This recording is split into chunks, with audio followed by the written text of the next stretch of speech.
Good morning, it's Lisa with Lisahealyourself. Today we are in the kitchen and we're going to talk about diet, root cause healing diet. So I know we do a lot of mind-body healing on this channel and we have for a long time.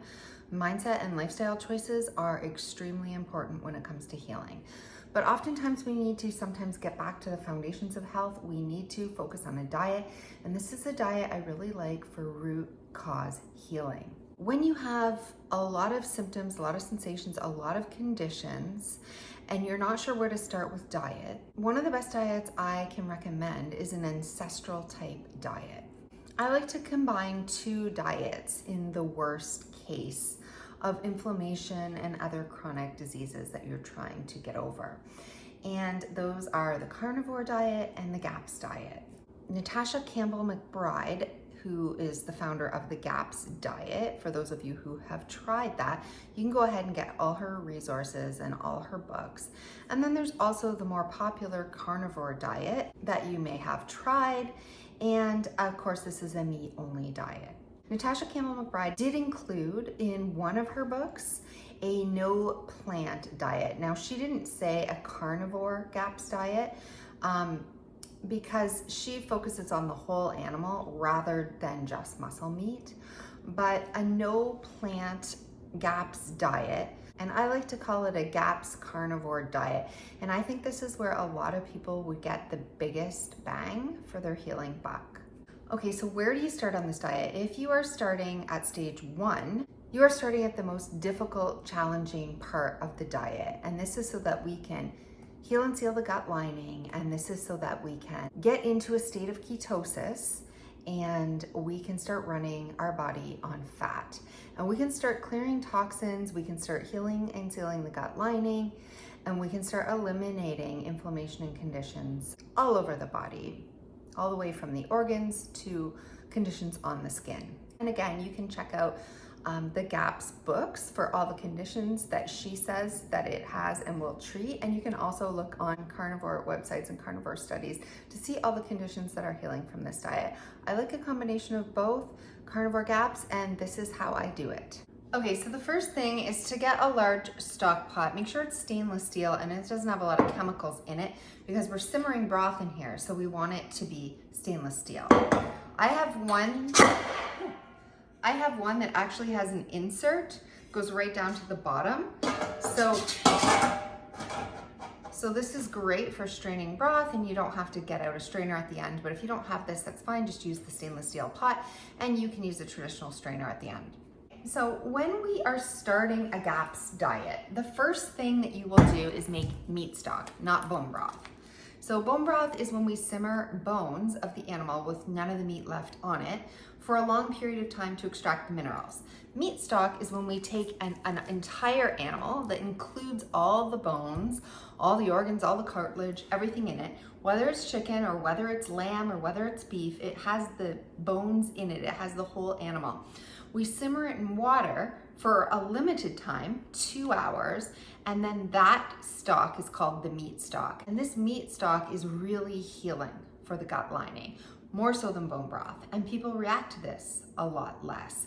So people who would generally have histamine reactions would react a lot less to meat stock broth than bone broth. So once you have your organic, pastured, grass-fed meats from a farmer that you trust, you are gonna start with chicken. In the GAPS diet, they always start with chicken first because it makes such a delicious broth. And a lot of people will react to this food the least. It's also very healing for the gut lining. So the GAPS diet always starts with chicken. Okay, so I just unwrapped and I'm gonna go ahead and put my whole organic pastured chicken with the bones right in my pot. Now, I like to go back and forth between chicken, lamb, and a steak with the bones in. So a cut out like a shoulder or a leg of lamb with the bone in, and like a beef roast with the bone in. Carnivore has us generally eating muscle meats. It has us eating steak. It has us eating beef, salt, and water. The really Puritan version of the carnivore diet. And so that is because carnivore diet, and when you're trying to get into a state of ketosis, you need a lot of fat. These meats have a lot of fat, and then they add a lot of fat to them. Butter, lard, ghee, tallow. But those foods are limited when you're starting out on a GAP stage 1 diet. So this is how I like to combine them. First, I take the whole chicken and I put it in the pot.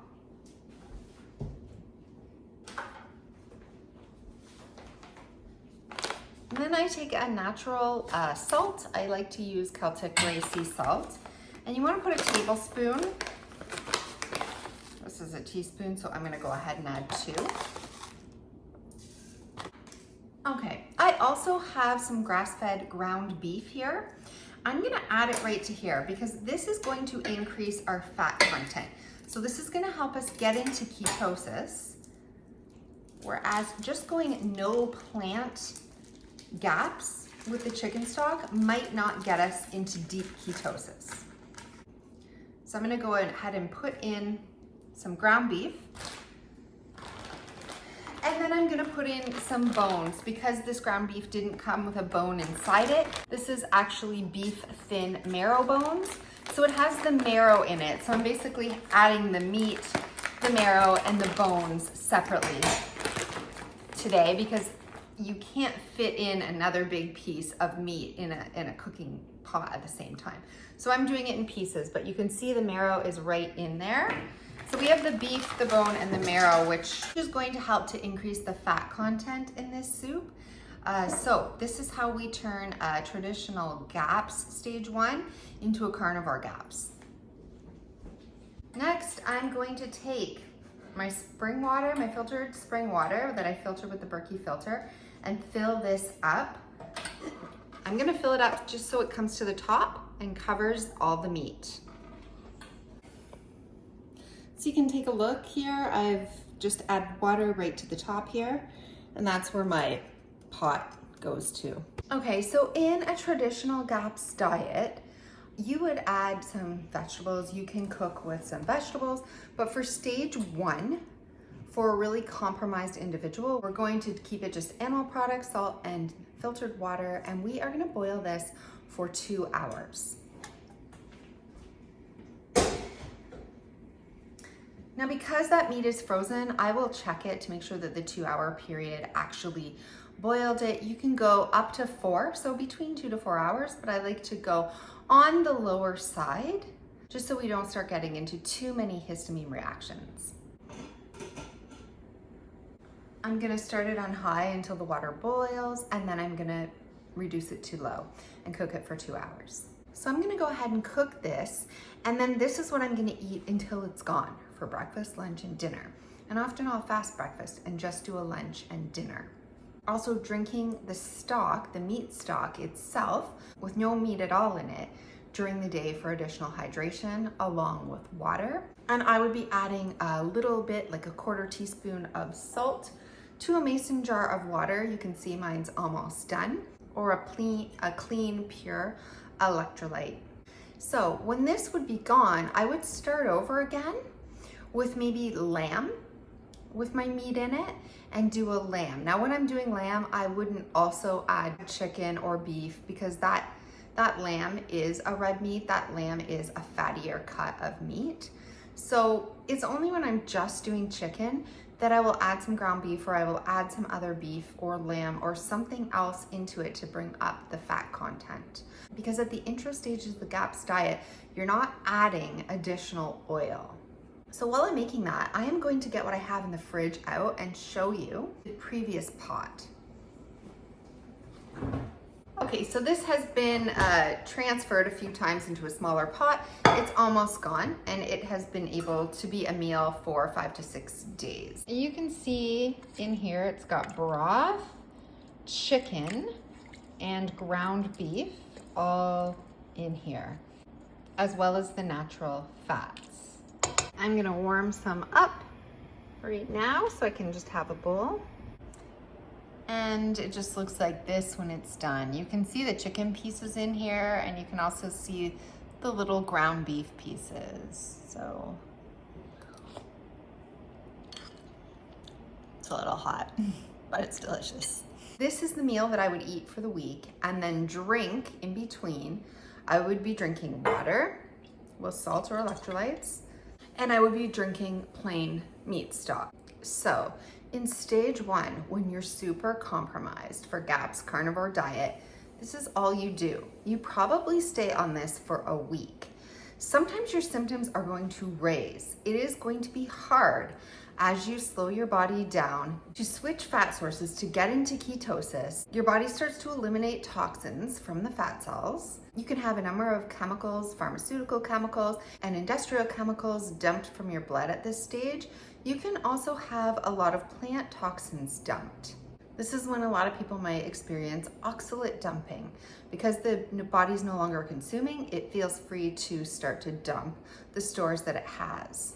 So this can be a hard stage for people to get through because often they could feel like they're getting worse instead of getting better. So if that's you, go slower. You could add some vegetables.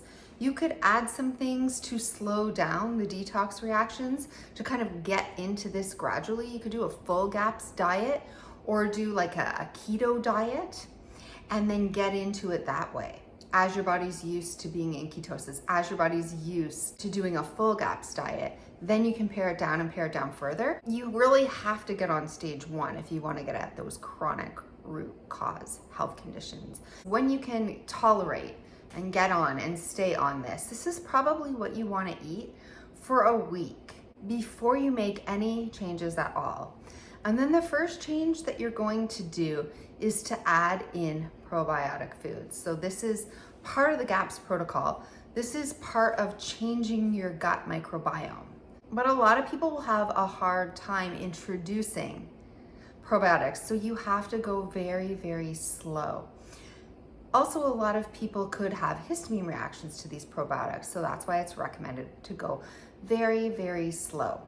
So the recommended types of food probiotic to introduce once you first start doing that is either juice from sauerkraut or kefir, homemade kefir. Now, a lot of people aren't going to tolerate dairy, especially cow's dairy at first with the proteins. But when we culture the dairy and it is fermented for a long period of time, the lactose in that milk is going to be eaten up. The sugar is going to be eaten up. So this is a fermented form of dairy that is truly lactose free. So I would try to source goat milk, sheep milk, even buffalo milk. You could use camel's milk, whatever that you can resource that isn't your typical cow's milk. Ideally, you would like this dairy to be raw from a trusted farmer, like a raw goat milk. But in a lot of different places, raw milk is banned and raw milk is not allowed. So you have to check with your area to see if it's allowed or not. The second best thing would be a local farmer who produces truly pastured, grass-fed animals who is making their small batches of milk, kefir, and yogurts.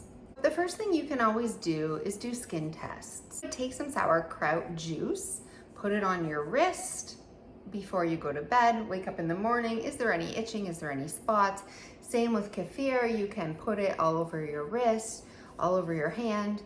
See after it dries completely the next day, did you get any rashes? Do you have any itchiness? Do you have any kind of spotting at all? Then you're not ready to introduce the probiotic. But if all seems well, then you should give it a try as early as possible, as early as a week into it. So what I would recommend is taking just the juice from your sauerkraut, from your homemade sauerkraut. I do have recipes of that online. It's very, very easy to make, but if you don't have the energy to do that, you could get it from a local provider who's making fresh sauerkraut themselves and selling it locally. You would take a teaspoon and just get a little bit of the juice on here. And you would basically just a little bit, you're just gonna put a little bit on the end. If this water was the sauerkraut juice, you're just gonna put a little bit on the end. And then you're gonna drop in a drop, 1 or 2 drops into your bowl of broth and soup every time you have it, just 1 drop. If that 1 drop goes okay for a few days, then you can add a couple of drops at each sitting. You're gonna work your way up to a couple of tablespoons over a month or 2. So if you're not having reactions, bloating, gas, like serious histamine reactions, then you can go ahead. but you want to give a couple days each time you increase, just to make sure that you're tolerating it well. Same thing with kefir. You just want to take a tiny drop, stir it into your broth, stir it into your soup with your meat, and you're going to be eating that. If that goes well, if you tolerate it, then you can add 2. You're going to be working your way up to a full cup of kefir. Kefir, if it is truly fermented and all the sugars are gone, shouldn't knock you out of ketosis, but sour cream is a really great fat that you can add. Once kefir is tolerated and once you can get your way up to a cup, then you know you could try something like yogurt, sour cream, the homemade sour cream. If you're making it yourself, this is a really great fat to add. And you can also try, once you're able to add some probiotics into your diet, then you can also try adding ghee. Again, you can do the wrist test first and then add small amount, just a little amount of ghee, and keep going, because we do want to increase the fat content to this GAPS intro diet because we want it to be GAPS carnivore. So the faster that we can get up to adding sour creams and the faster that we can get up to adding ghee, this is going to be great. We can add tallow or chicken fat or duck fat for now to the soups just to give them a little bit extra fat if you're not getting into ketosis after the first week, or you're not getting into a deep enough state of ketosis. Okay, so once you are able to add the sauerkraut juice, once you are able to add yogurt and kefir, and then sour cream, you are ready to add something really beneficial to your diet, and that is raw egg yolks. So eggs are a powerhouse of nutrition, and this is the next thing that you're going to try to add. So this might be at the 2 or 3 or 1 month mark, but you want to try to work your way up to these eggs because this is going to give you a whole nother level of nutrition. So the same thing, you would separate the egg, get the yolk, and put a whole bunch of yolk on your wrist. You'd let it dry, you would sleep overnight, and in the morning you wake up and you'd see, did I have any reaction to this? If you do not, then you're probably safe for egg yolks. A lot of people can tolerate egg yolks, but they just have a problem with the egg white, so we introduce that later. So if so, you want to go ahead and add a couple of drops of egg yolk into your broth, into your soup, at every meal. If you're tolerating that well, then you want to continue to add egg yolks, and you're working your way up from a couple of drops to about 6 to 8 egg yolks per day. So with every bowl of soup, with every broth that you're having, we want to really up and have an egg yolk with everything. Okay, so if you are finally at the point where you can introduce egg yolks, the next thing that we want to get to is adding organ meats. So I like to start with heart, kidney, or liver. So what I do is I get them in bulk from my farmer. This is a bunch of chicken livers here, and they're all clumped together. So what I would do is I would boil these in water. So a saucepan, same as we're doing with this broth, put it in, cover it, boil it until it's cooked. Then you can take it out, you can puree it and add salt, and even you can add some ghee. You could add some sour cream. You could add whatever you're tolerating at this point to this to make a nice liverwurst pate. That would be absolutely delicious, and then you can just eat that on the spoon or stir it into the soup.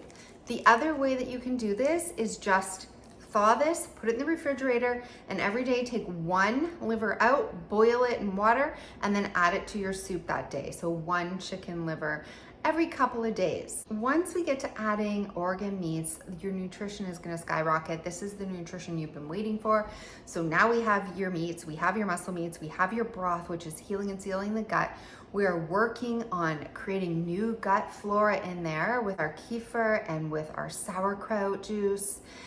And we're really still just having soup and broth. That's all we're having.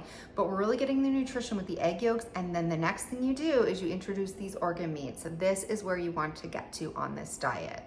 So at this point, this is a fully complete diet now that you can actually survive on, live on, thrive on.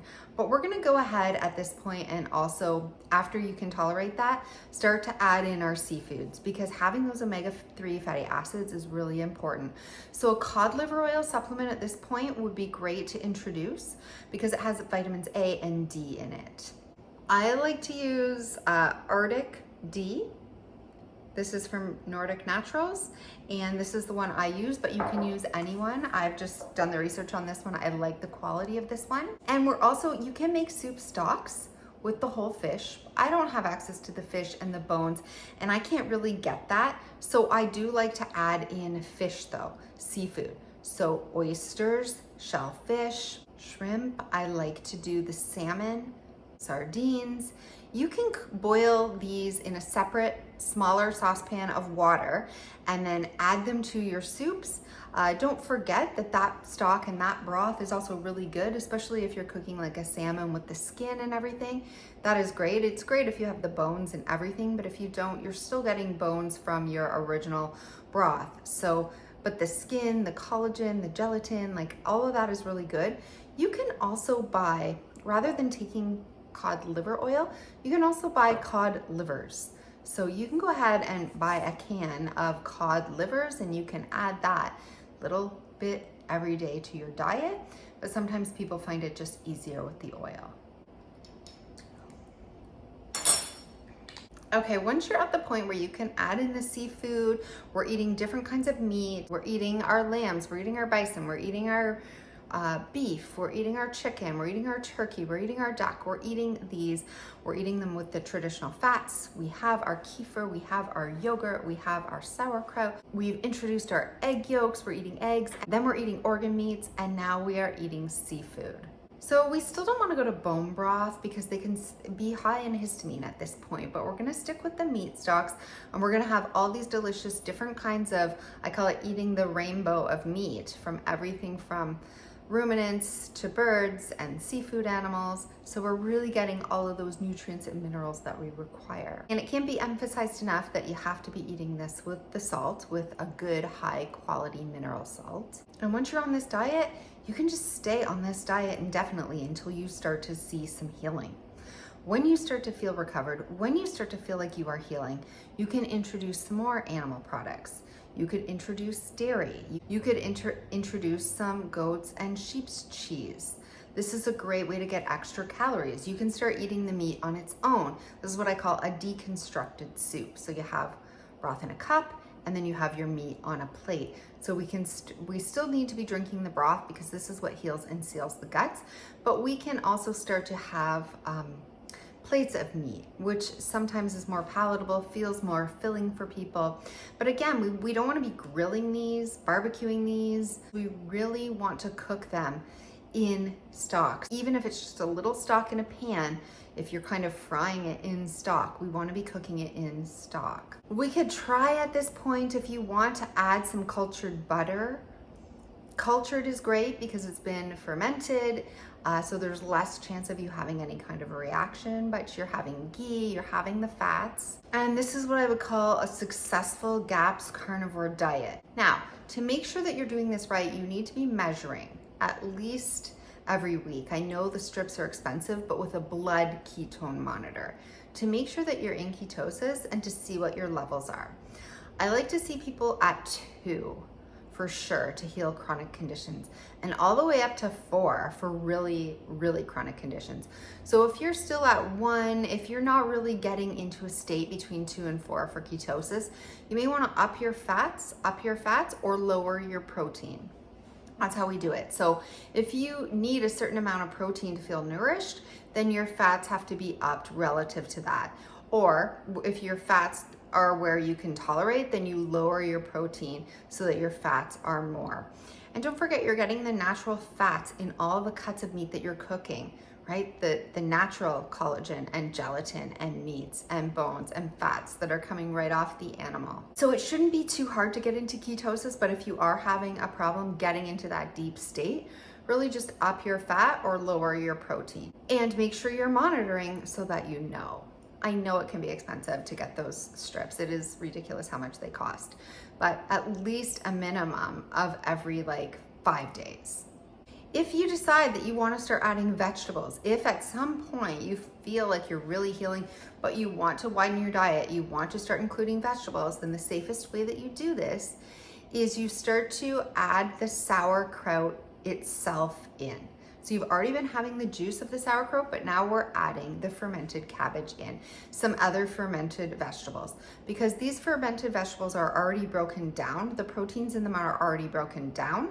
And so then the next stage would be is to eat that kind of same vegetable and to boil it really good. We're gonna be boiling all the vegetables that you would bring in, whether it's cauliflower or broccoli or cabbage or onions or garlic, whatever it is, you're going to boil them into soup. So again, it's back to a stage 1 GAPS diet where you're having this exact kind of meals, but now you're adding in vegetables, but they're boiled and they're cooked in the soups, in the meat stocks, never just cooked on their own and not raw.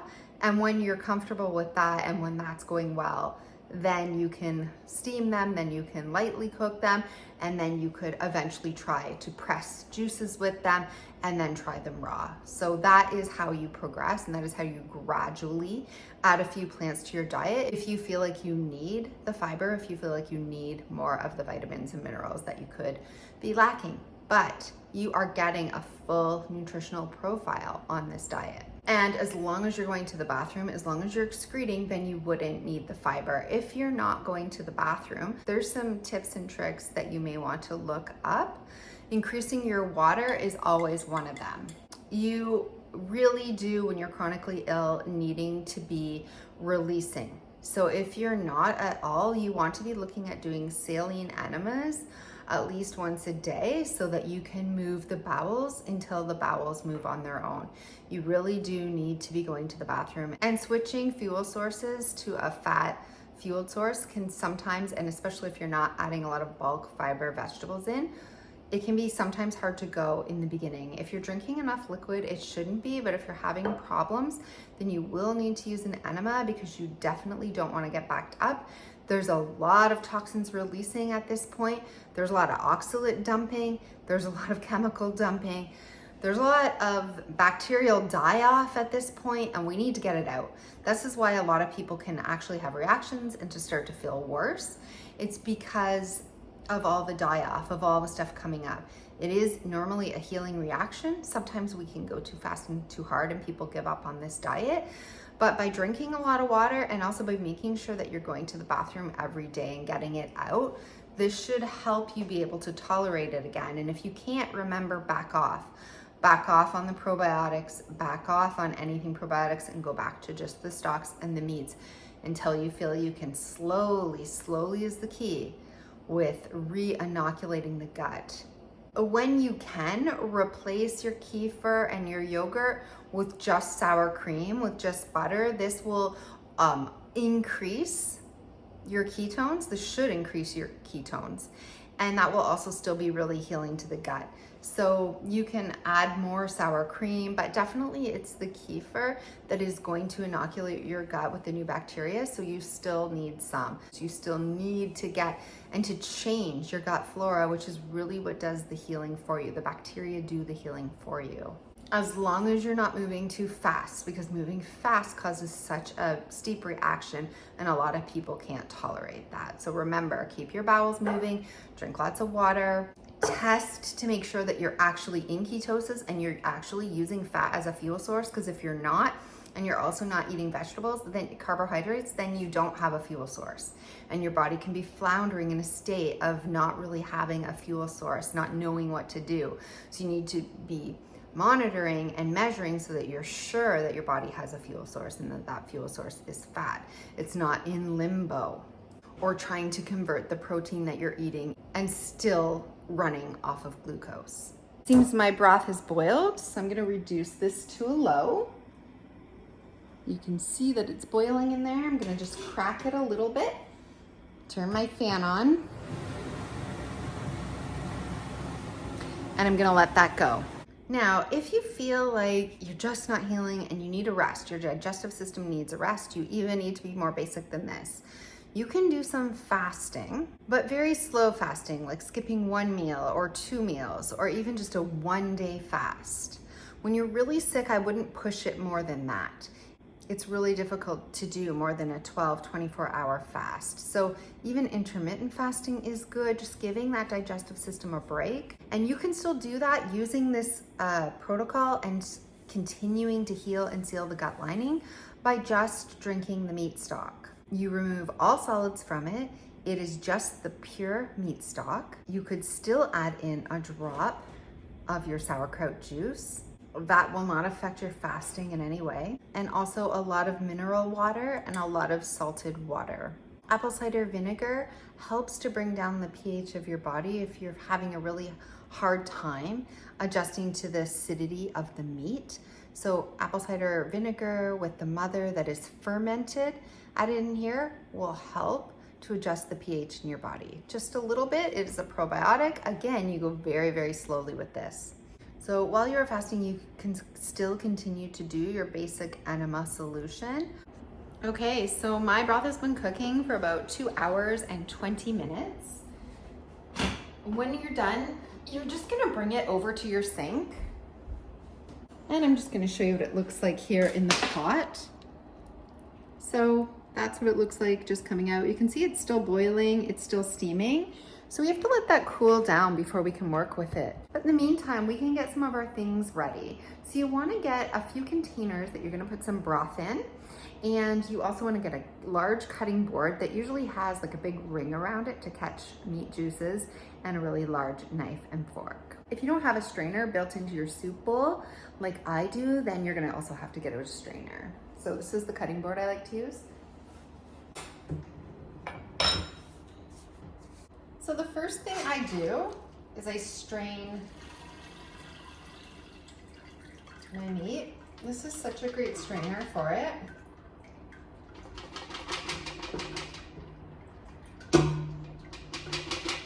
Just make sure you get all the drippings. And then I usually just set it in the sink to cool for a minute. So once you have all that liquid broth, you can see all the fat on the top. You can see what a beautiful color it is. So you can put this in a mason jar or Tupperware, whatever is easiest for you.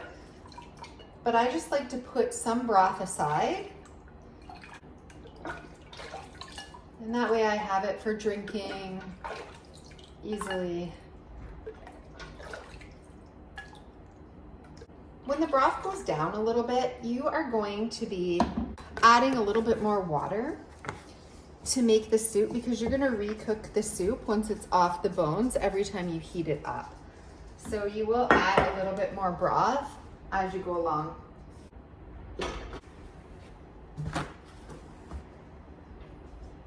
And I'm gonna add my meat up here. The first thing I wanna do is take out that ground beef. You can see it cooked right the way we put it in. And I'm gonna take out the little pieces of bone with the marrow in it as well.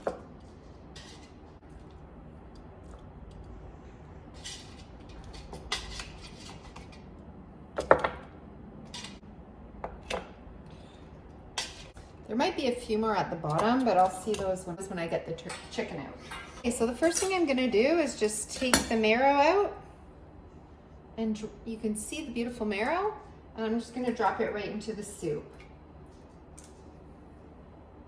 These bones I'm gonna get rid of because we don't want bone broth, plain bone broth at this stage. So all these little bits, these like little gelatinous bits around the bone, we wanna put into our soup. There's some more marrow. So we're basically just peeling all the fat, everything off the bone, the little collagen bits. This is like a really interesting piece of collagen there, so you'd put that in.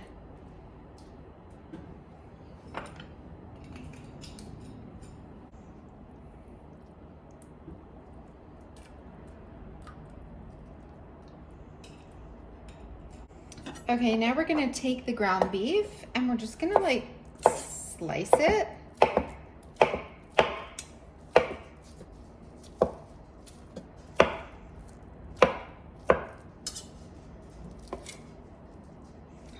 You can slice them into these little pieces, and then you can make them even, cut them in half.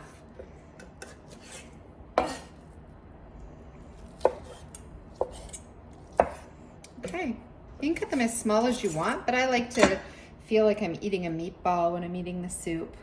So anyways, once that's there, we're just gonna put this into the soup as well.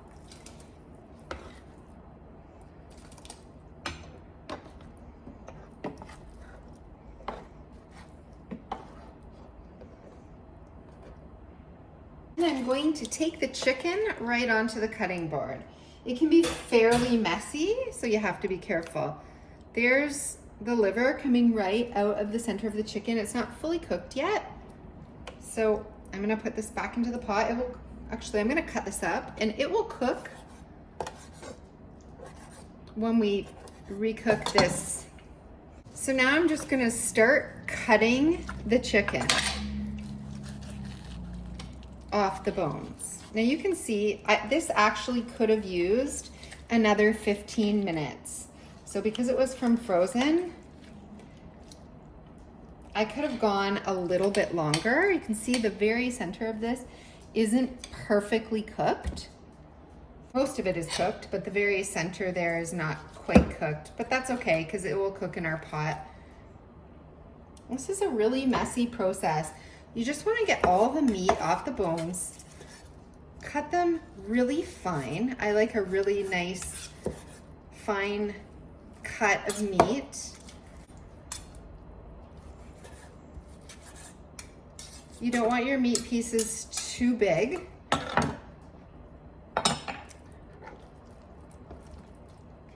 We're gonna put them right into the pot. Now all the skin I'm gonna use too. You can set this aside and blend it into broth, or you can just cut it right up if it doesn't gross you out and eat it right in your soup. I don't mind eating it right in my soup, but if that bothers you, you can just puree it up right into the broth as part of the broth. So now you're just gonna go through your chicken until you've gotten every part of the chicken off.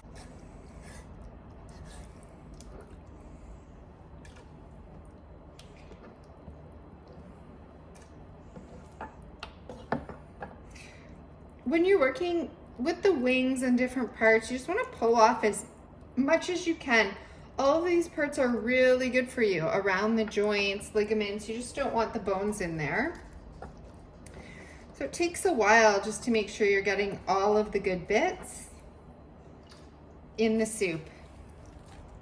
We traditionally only eat the breast, but really it's the rest of the bird with the ligaments and the collagen and the fat.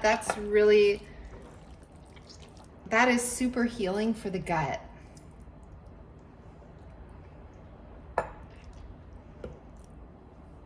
And I'm just gonna let this cool down a little bit more before I continue. I'm gonna do the rest and then I'll come back and show you what the end product looks like. So I ended up cutting up most of the chicken, added a bunch more water, and put the carcass back in for about 15 to 20 more minutes, just to make sure that it's all boiled and I can get every little bit off the carcass. So I boiled it for another half an hour to really get everything cooked well in the pot, and now I'm just getting the rest of the meat off.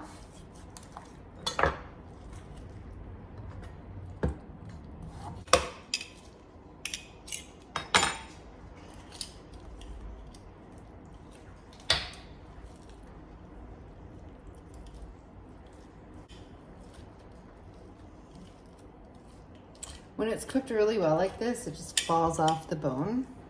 Be sure to continue to get all the little bits, all the little fatty parts, all the skin.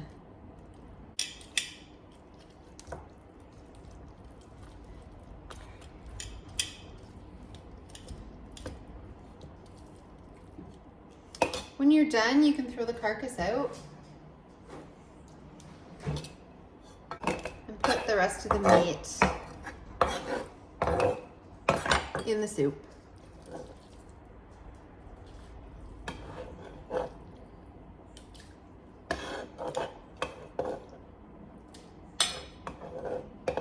You can see it's fully cooked now. There's tons of fat in there. There's tons of meat in there. It's filled back up to the brim with water, so lots of broth.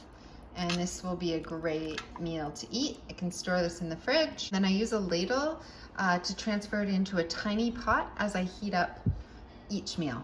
Remember, especially when you're starting this diet, when you're doing the fast or when you're in the intro stages of this diet, Don't push yourself with a lot of exercise. Rest. Your body is switching over from one fuel source to another. It's also doing a lot of reorganizing of your microbiome. A lot of things are dying off. A lot of things are coming out. You're doing a lot of healing in this phase, so you do need ample rest. You need an earlier bedtime. You need a lot of fluids. You need to take it easy on yourself. You must try to stay happy, stay away from news, watch positive things, do a lot of mind-body healing. This work is great. Mind-body healing work is great at any time, but just deep mind-body healing work, including meditation, is great when you're on the intra stages of this diet. You know, not a lot of deep trauma work is what I would say. Not a lot of deep exercising. This is like a more relaxed state. So positive affirmation work, manifesting work would be great. Meditation work would be good.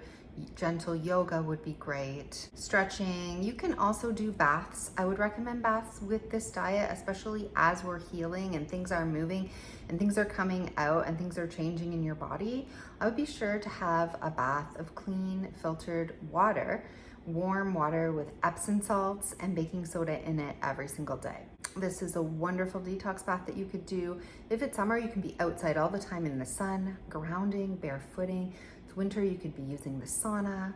You know, if it's available for you to swim, that's great. That's a great gentle exercise. But just comfortable being outside, breathing fresh air, walking in nature, all of these things are gonna go really, really well with this first stage, which can be very, very hard on people. The first month of this diet can be incredibly difficult. So to make sure that you are calming yourself, calming your nervous system, walking out in nature, and just limiting our stress all around, because it can be stressful on the body. So we're limiting stress on the mind and stress on the heart and stress on the soul during this period. So I hope this video has been helpful. If you are chronically ill, if you're suffering, if you can't seem to get rid of your symptoms any other way and you haven't yet tried GAP's Carnivore, you can go ahead and do that. You can buy the resources, you can look at resources online, but this is the way you can do it. This is a very easy, simple method to follow. And all healing begins in the gut. It really does begin in the gut, just as much as all healing comes from the mind. I hope you enjoyed this video. If you liked it, please give it a thumbs up. Please consider subscribing, and I will see you in the next video.